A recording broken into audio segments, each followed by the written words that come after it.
Quando eu falo que a religião confunde as pessoas, que a religião mascara os ensinamentos de Cristo, os ensinamentos do Criador, as pessoas muitas vezes confundem e ficam com raiva de mim, acham que eu estou querendo denegrir a imagem de Cristo ou do Criador. Porém, existem muitas formas de provar que realmente a religião confunde totalmente os ensinamentos e confunde totalmente a sua mente. E se você é uma pessoa religiosa, eu acredito que você deva saber realmente quem matou o Messias, quem matou Cristo. Mas será que você realmente entendeu o contexto da história? Ou será que o seu líder religioso, podendo ser seu padre ou seu pastor, confundiu a sua cabeça ou de alguma forma mascarou a história para que você não entendesse? Se você chegar para ele nesse exato momento e perguntar se esse local que você frequenta para fazer esse culto litúrgico, um prédio, um templo, independente, se você perguntar se essa construção, se esse local é a casa de Deus, eu tenho praticamente certeza que ele vai responder que sim. E muitas vezes vai abrir a Bíblia no Salmo 122 e fazer uma leitura para você. Isso é garantia de vitória, com toda certeza. Olha o que diz aqui, no Salmo 122. Alegrei-me quando me disseram: vamos à casa do Senhor.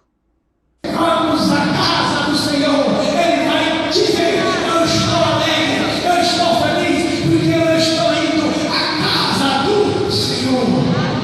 Mas se você parar um pouquinho, um segundo só para raciocinar, você vai ver que o Salmo, pelo que diz a Bíblia, foi escrito por Davi. E o primeiro templo não foi construído por Davi, e sim por seu filho Salomão. Então, botando o seu cérebro para pensar apenas um segundo, você percebe que o templo de Salomão ainda não existia quando Davi escreveu aquilo. E se você ler o Salmo por completo, e não apenas os 2 primeiros versículos, você vai ver que Davi fala de Jerusalém, e não do templo em si, não da construção em si, da forma que eles fazem. E aí você começa a enxergar que eles estão misturando as coisas, e que no final da história, eles embolaram tudo para que você não entenda nada, para te manter dentro de um aprisco como uma ovelha e arrancar a sua lã, para que você ajude a sustentar aquela casa que ele diz que é a casa de Deus, pagando seu dízimo, sua oferta e frequentando toda semana aquele local.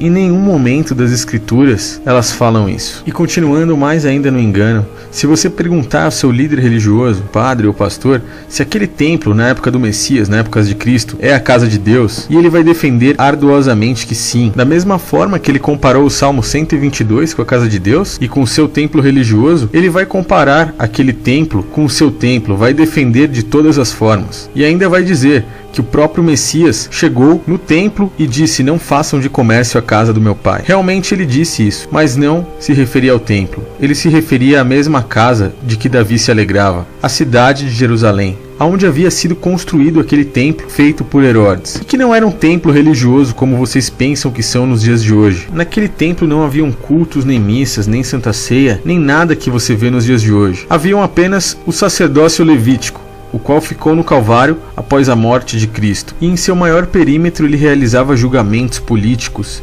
e outras coisas a mais feitas pelo governo. Era um templo político religioso. Então você começa a enxergar que nada disso poderia ter parte com o Criador. E vai mais além. Então percebe mais uma vez que estão confundindo as coisas. E aí é nesse momento, após o seu líder religioso defender o templo de todas as formas, que eu te pergunto: quem matou o Messias? Você, como religioso, saberia me responder? Será que o seu líder religioso saberia te responder? Eu estive no templo de Salomão, aquela réplica feita pelo bispo Edir Macedo, e resolvi perguntar a alguns membros dessa denominação religiosa, a Universal do Reino de Deus, e vi que eles não entendiam realmente muito bem a história. Provavelmente não leram, apenas confiaram nos seus líderes religiosos. Eu queria perguntar para vocês, qual a opinião de vocês a respeito aqui do Templo de Salomão aqui em São Paulo?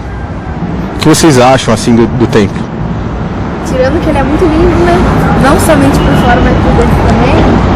Nossa, quando participa de alguma reunião é muito, muito bom, muito especial, é bem bacana. A gente aprende muitas coisas.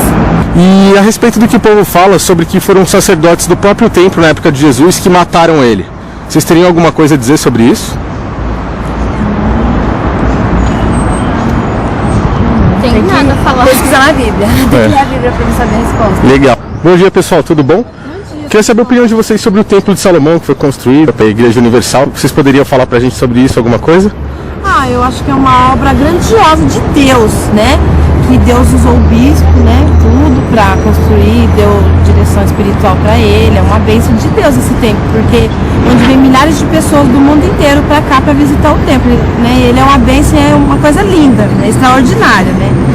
E aí eu também tenho para falar que é um cartão postal, que se alguém de fora quiser vir visitar o templo, vai ser abençoado, tipo, vai ter milagres na vida da pessoa, ela vai sair daqui com a bênção na vida dela, no templo de Salomão. E a respeito do nosso Messias, não foram os sacerdotes do templo que mataram o próprio Cristo?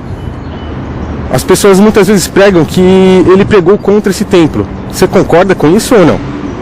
Eu posso não responder essa pergunta? Pode sim.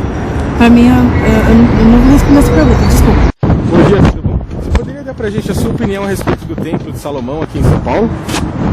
Eu acho um monumento muito bonito.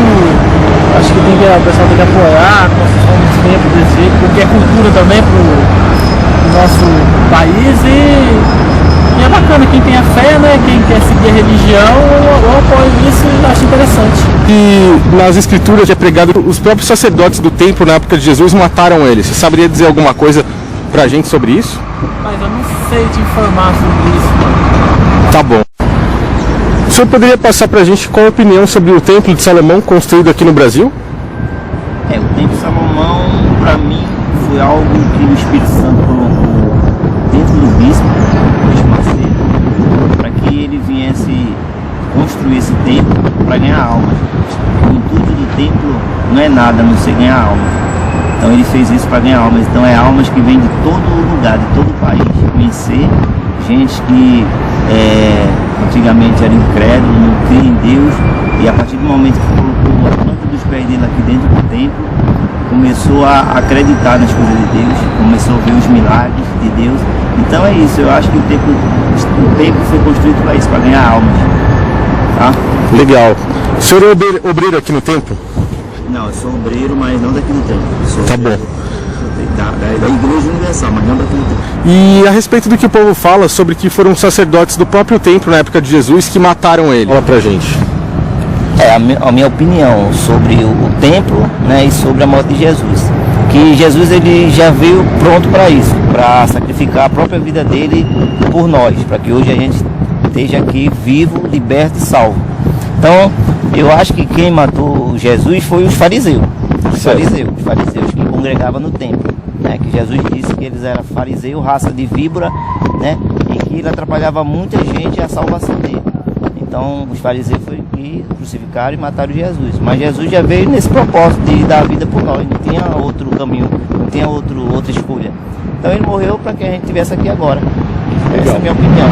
E então eu leio para você o capítulo 26 do livro de Mateus, a partir do versículo 3. Depois, os príncipes dos sacerdotes, os escribas, os anciãos do povo, reuniram-se na sala do sumo sacerdote, o qual se chamava Caifás, e o consultaram mutuamente para prenderem Jesus com dolo e o matarem. Então perceba que os próprios líderes religiosos daquele templo, os sacerdotes, o sumo sacerdote, os mestres da lei, os fariseus, os saduceus, se reuniram para matar o Messias.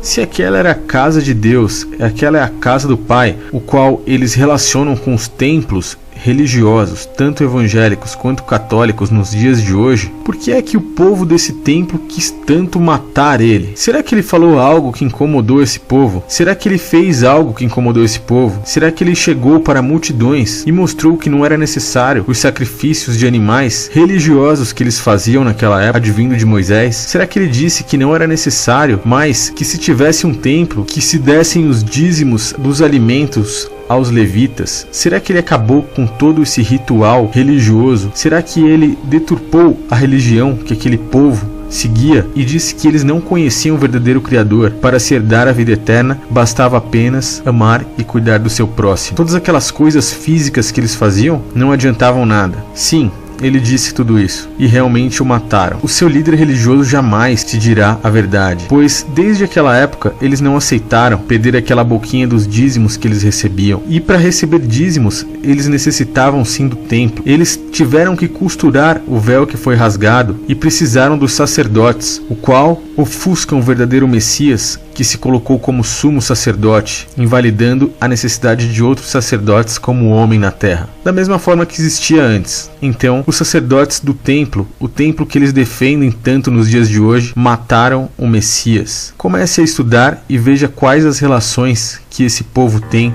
com aqueles religiosos. Eles defenderam o templo.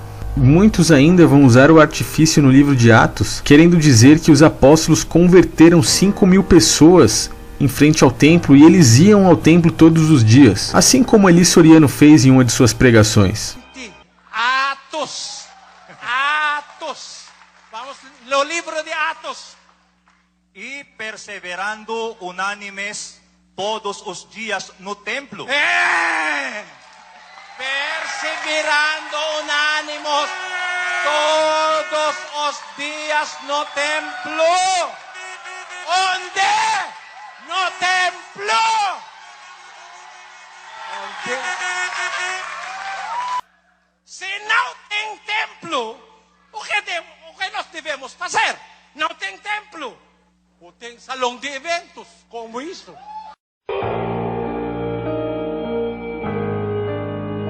Porém, se você ler um pouco mais, para a tristeza desses líderes religiosos mentirosos, você verá que os apóstolos estavam tirando as pessoas dessa doutrina religiosa do templo e converteram elas para fora do templo. As converteram a seguir os ensinamentos de Cristo, sem sacerdotes como homens, sem dinheiro envolvido, sem sacrifícios de animais, sem cultos litúrgicos, sem nada físico, apenas com aquilo que toca o espírito do seu próximo, o amor.